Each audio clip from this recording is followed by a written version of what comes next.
Hey guys, welcome to another Be Built by Broser, live here from the Mecca of Bodybuilding, Gold's Gym, Venice. And because last week's show on my spec training method was very, very popular and there was a lot of great comments, we decided that we want to do for the next several shows is to go over all of my training methods, because I have like 5 or 6 different ones which are unique in some ways. In some ways they have some concepts that they kind of overlap, but they're different. And they'll give your body something different, you'll feel them differently, and they'll just give you different options in your training over your normal training program. In fact, even after our last show, Mr. Olympia himself, Breon Ansley, actually hit me up after the spec training and said that he loved the show and that he actually wants to give it a try. So we actually agreed that after he's done with the Olympia, because right now he's in Arizona training for it, we're actually going to do some training together, and he's going to try some of my systems, so that's going to be absolutely awesome. That's pretty cool, man. Yeah, it's pretty cool. Yeah. Of course, Natalia Coelho is using all my training systems, getting ready for her, hopefully her run for the Miss Olympia this year. Sick right now. Sick. So yeah, and she looks, I mean, if you go online or if you go on her IG and you look what she looks like right now, she looks so good that even Jay Cutler himself wanted to know. He thought it was fake. He thought it was photoshopped. Yeah. He thought her picture was photoshopped. So just to go to show, I've been working with her for about 14 weeks. The gains that she's actually made while dieting have been so impressive. So she's coming to the show red hot.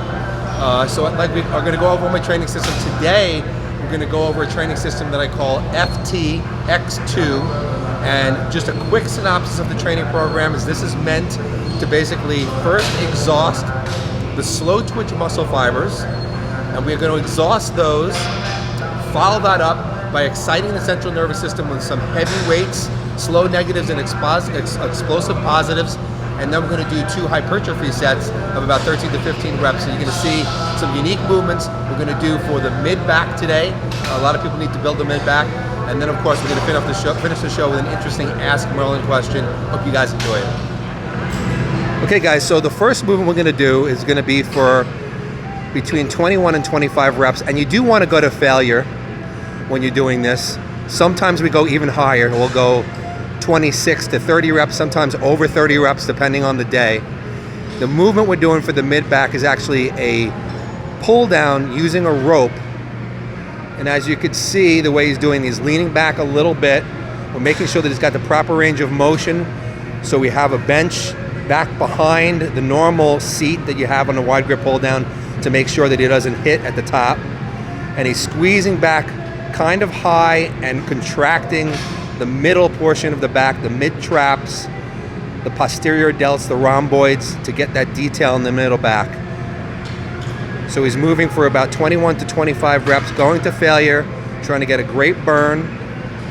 And he's moving pretty much in an up and down pace, not really stopping at the stretch or the contraction.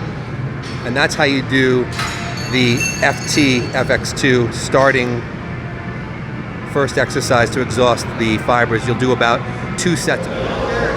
Okay guys, this is the second movement we're using, and this is the one that's meant to stimulate the central nervous system and to hit the high threshold type 2 muscle fibers. Now as you can see, he's doing a 1-arm row with the palm facing back. This is so that the elbow is out as opposed to being in towards the body, so that it hits the middle back and not as much the lats. Now you can see the way he's doing it. He's explosively pulling up to the top, holding for 1 second, and he's taking 4 seconds on the way down, because we still want to build muscle on this set.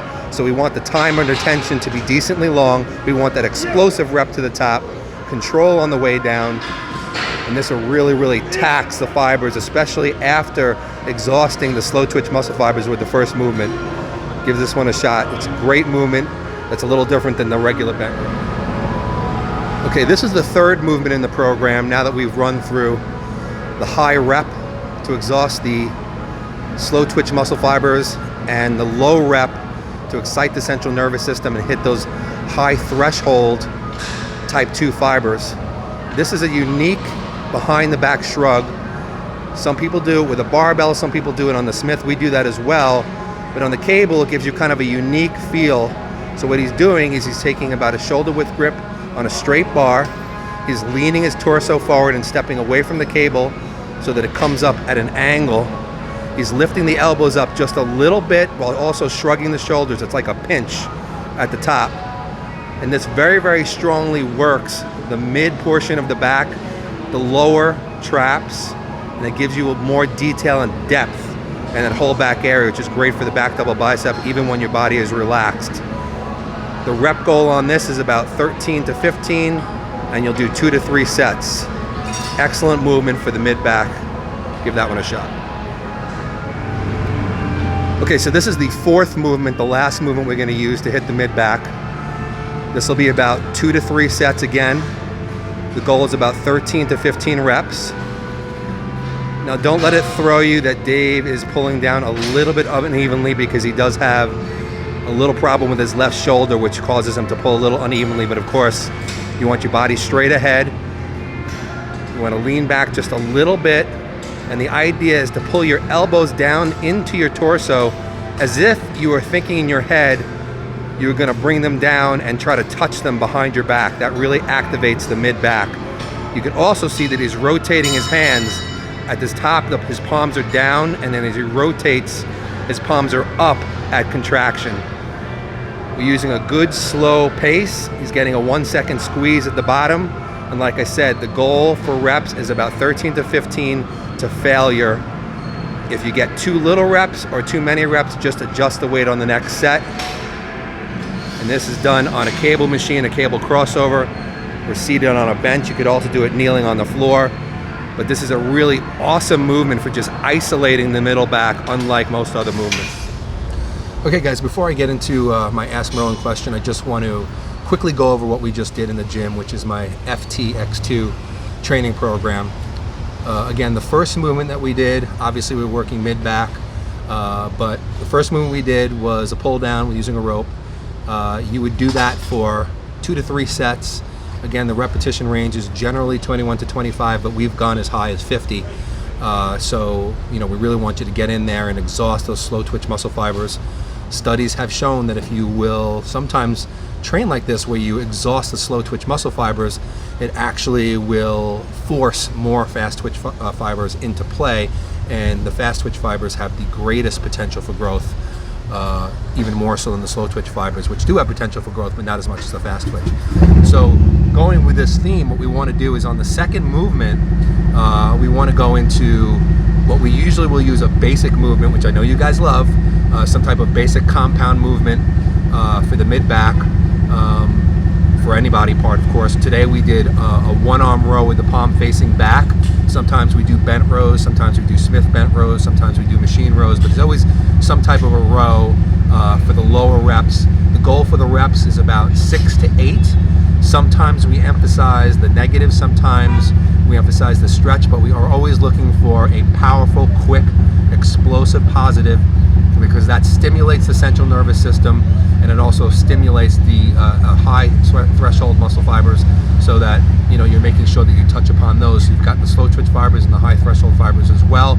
Plus also, when you stimulate the body like this, it makes the following exercises to come even more effective at hitting the fast twitch fibers. So after we did the one-arm rows, then we moved into a cable shrug, which is kind of a unique movement. Again, hitting the middle back, lower traps, trying to add detail to that area. For this movement, again, 2 to 3 sets. We'll never go beyond 3 sets. The repetition range is generally around 13 to 15. We want the time under tension to be somewhere about 40 to 45 seconds during these sets. These are true hypertrophy sets. Like I had said earlier, if you happen to go a little too heavy and you only get like 11 reps, or you go too light and you get 20 reps, just adjust the weight on the second set and get back into that proper rep range. Then we'll follow this up again with one more movement, one more hypertrophy movement. For the, we did the cable the high cable elbow pulling into the torso, kind of a unique movement for the mid back. Isolates very, very, very well. These movements are not necessarily the movements you have to use. They're just the ones that we use today to demonstrate. But we were working the mid-back, and these do very, very strongly activate the mid-back. Like I said, that mid-trapezius to kind of give it that 3D effect, the lower traps as well. And again, the repetition range about 13 to 15. Just good, good control throughout the movement. We're not necessarily exaggerating any portion of the rep, although we do look for a good squeeze at the bottom. 2 to 3 sets. We usually just do 2 sets. Some people find that's not enough and they want to do a 3rd set. That's fine. But really think about it more about the intensity than the volume. You want to put everything you have into each set. And if you approach each set with 100% intensity, you probably won't need more than 2 sets. So that is the FTX2 training system, which we rotate in and out of our training, usually doing it at least once per month. And again, it's just another way to stimulate the muscles, stimulate the central nervous system, give your body something different to adapt to. So if you've been stagnant, you've been training for many years the same way, this is a great training program to ignite some new growth. I wouldn't do it every single week, like I said, rotate it in and out. And again, in the following shows, we're going to go over some more of my training systems so you have even more ways to hit the muscle. Awesome. Okay, so it seems to be that SARMS is a very, very hot topic right now, and I got another question which I thought was pretty interesting, and I'm going to have to answer it in a few different ways. The question itself was, is someone capable of turning pro on SARMS alone? So they mean without, true anabolic steroids. And there's a couple of things I want to say. First of all, people are very, very concerned with performance enhancing drugs and thinking that it's all about this. Who turns pro, who doesn't turn pro, who makes, who doesn't make it, the amount you take, which ones you take, so on and so forth. Now, of course, it's true. They are of tremendous help, whether we're talking about steroids or whether we're talking about SARMs. But don't forget that the training and the diet is equally important or way more important than you think. Just saying, I train hard, I eat well, yeah, that's great. But really, really having precision training that really targets the muscle, targets all the anabolic pathways, really, long time under tension, not just heavy weights all the time, real focus, concentration. These things build a lot of muscle, and actually with many of my clients who do choose to use some type of PEDs, many of them have grown twice as much on my training and diet on half the gear. So it just goes to show that it's not all about gear. Remember that no matter what we're talking about, the body can only take so much gear. After you saturate the cells, they're not going to react anymore to it. You're going to oversaturate them, and it's just going to turn to side effects. So there is a point where people, and many people do it, are taking way too much. It's not about, hey, you want to get bigger, take more gear. It's not that. Now, to move on to the second part of the question, I do absolutely believe that there are people who have such tremendous genetics that they can actually turn pro without drugs at all. There is Ronnie Coleman. A lot of people say, bullshit. He did not turn pro naturally. Kai Green. Well, guess what he did? Kai Green, yes, he turned pro naturally. Now, when they decided to go on anabolics, did they grow even more and become... Ronnie went from 225 on stage to 285, 290 on stage, so yes. But he did turn pro with 22-inch arms without them. Kai Green turned pro without them and did decent as a pro. Not great, top 15 in big shows. Obviously, when he decided to go onto the gear, then he became a Mr. Olympia contender. But they have turned pro. Why? Because their genetics are of the upper echelon. So there are some people out there like it. Now, also, let's talk about the divisions really quickly. We're talking about men's physique. The size of men's physique, guys, yes, you can, if you have good genetics and you know how to train and you know how to diet, you probably can turn pro on just SARMs alone.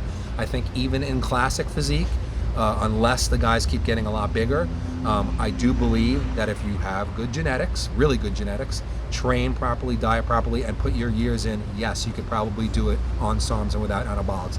Now, when it comes to bodybuilding these days, probably not, unless you're absolutely like a Ronnie Coleman, because there's such a size differential.